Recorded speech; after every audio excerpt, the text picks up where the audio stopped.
बोली भारत माता की। अभी पीछे वाले क्यों नहीं बोल रहे? भारत माता की, अखंड भारत की, शिव नमः पार्वती पते, हर हर महादेव हर। श्री भारत माता सेवाश्रम न्यास के तत्वाधान में आज 76वां गणतंत्र दिवस हम सब लोग मना रहे हैं और हमारे इस आश्रम और न्यास के तत्वाधान में विगत कई वर्षों से ग्राम आलमपुर उड़ाना के विद्यालय के विद्यार्थी आते हैं और यहाँ झंडा वंदन किया जाता है, क्योंकि ये भारत माता का मंदिर है, भारत माता का परिसर है, इसलिए देश के लिए गौरव का विषय है। और हमारे बीच में प्रतिवर्ष हमारे अतिथि के रूप में विद्यालय के आचार्य सर जी, हमारी दीदियाँ, आजकल की भाषा में सभी मैडम बनते हैं, लेकिन मैं नहीं बोलूँगी। हमारा देश गणतंत्रता दिवस को जो मनाता है उसके पीछे क्या उद्देश्य है? गणतंत्र दिवस का जो सार है वो मैं संक्षिप्त में 2-3 शब्दों में कह देती हूँ। यह जो गणतंत्र दिवस है यह समानता का पर्व है। इस दिन हमारे देश जब आजाद हुआ था, देश हमारा, तो सभी देश के संविधान होते हैं, कानून बनता है, वो संविधान उस हिसाब से पूरा राष्ट्र चलता है, राष्ट्र का संचालन चलता है, कानून चलता है। तो हमें इस पर्व से अनेकता में एकता का आभास होता है। अनेक हैं हम हिंद देश के निवासी, सभी जन एक हैं, रंग रूप वेश भाषा चाहे अनेक है। कोई काला है, कोई गोरा है, कोई मोटा है, कोई पतला है ना, कोई बहुत सुंदर है, तो सब प्रकार के लोग हैं, लेकिन सब में भी यहाँ कई प्रकार की जातियां हैं, कई प्रकार के धर्म हैं। देश का जब कानून बना था तो देश बहुत पिछड़ा हुआ था, क्योंकि हमारा देश जब अंग्रेजों के दायरे में था तब बहुत अत्याचार हमारे ऊपर हुआ था। जब देश हमारा आजाद हुआ तब देश का संविधान कानून बना, तो कुछ लोग बहुत पिछड़े हुए थे, उसके लिए यहाँ व्यवस्थाएं हुई 10 साल के लिए कुछ लोगों को बराबरी का दर्जा दिया जाए। बराबरी की कैटेगरी में आज हम देख रहे हैं भारत में कोई बड़ा नहीं है, कोई छोटा नहीं है, सब एक जाजम पर बैठते हैं, एक दरी पर बैठते हैं।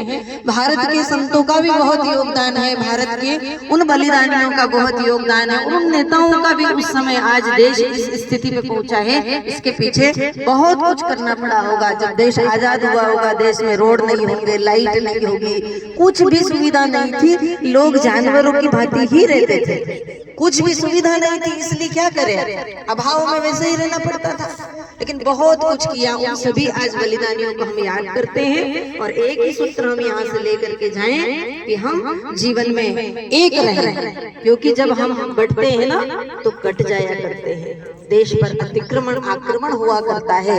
हम जब अलग अलग जातियों में, अलग अलग हम पंथों में, मजहबों में जब बढ़ते हैं, जब हम अलग अलग वर्ण व्यवस्थाओं में बढ़ते हैं तो फिर हम घट जाते हैं, हम कट जाते हैं देश में। आज क्योंकि मेरी इस बात को बहुत लोग सुनेंगे और मैं अपनी बात को देश के प्रधानमंत्री तक भी पहुंचाना चाहती हूँ।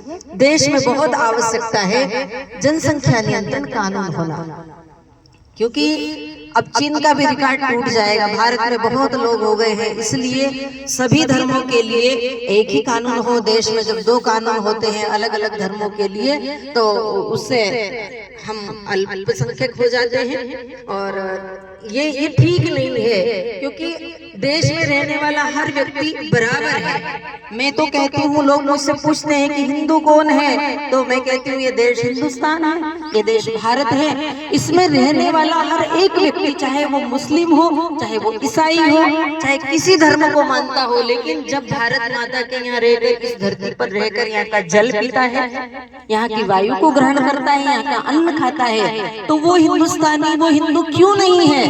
क्योंकि पाकिस्तान में रहने वाला अपने आप को पाकिस्तानी कह सकता है, अमेरिका में रहने वाला अमेरिकन कहला सकता है, चीन में रहने वाला चीनी कहला सकता है, तो भारत में रहने वाले हर व्यक्ति को गर्व और गौरव क्यों नहीं है कि मैं भारतीय हूँ, मैं हिंदू हूँ, मैं सनातनी हूँ।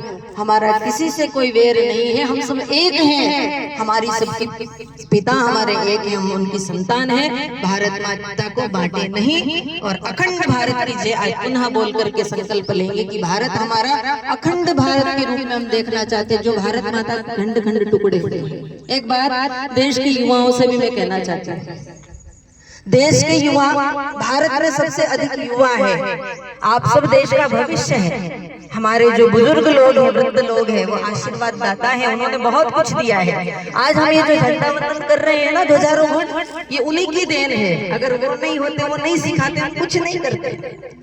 उनका हमारे वृद्धों को चाहिए वो अपना आशीर्वाद बनाए रखे, मार्गदर्शन करते रहें। युवाओं का कार्य क्या है? एक बार एक व्यक्ति मेरे पास आया, दीदी भारत माता का नक्शा कट गया है, फट गया है, इसको मैं जोड़ रहा हूँ बहुत देर से, ये जुड़ता नहीं है। तो मैंने कहा इसको पलटा दे, क्योंकि वो जब जब जोड़ता था ना तो कभी कहाँ की सीमा कहाँ जुड़ जाया करती थी। मैंने कहा इसको पलटा, पीछे कागज को पीछे पलटाया टुकड़ों को, और मैंने कहा इसमें एक युवा आदमी का चेहरा बना देती तो भारत का नक्शा बन जाएगा। और जैसे ही उसने उस व्यक्ति का चेहरा बनाया, नाक की जगह नाक लगाई, आंख की जगह आंख लगाई, तो भारत अखंड दिखा, उसको पलटाया तो यह है भारत का दृश्य। तो भारत के युवाओं को जागने की आवश्यकता है। इसी शुभकामना के साथ में 76वें गणतंत्र दिवस पर सभी देशवासियों को बहुत बहुत शुभकामना, बधाई और आप सभी को बहुत बहुत धन्यवाद जो बार बार यहाँ पर आकर के हमारे इस आश्रम की शोभा बढ़ाते हैं। सभी आचार्य दीदियों का बहुत बहुत स्वागत है, वंदन है, अभिनंदन। एक बार पुनः भारत माता की जय बोलेंगे। भारत माता की, भारत माता की, एक बार और जोर से भारत माता की, द्वादश ज्योतिर्लिंग भगवान की, महाराज की, देश के संविधान की। शिव नमः पार्वती पते, हर हर महादेव। सर्वे भवन्तु सुखिनः, सर्वे सन्तु निरामयाः, सर्वे भद्राणि पश्यन्तु मा कश्चित् दुःखभाग् भवेत्। ओम शांति शांति शांति।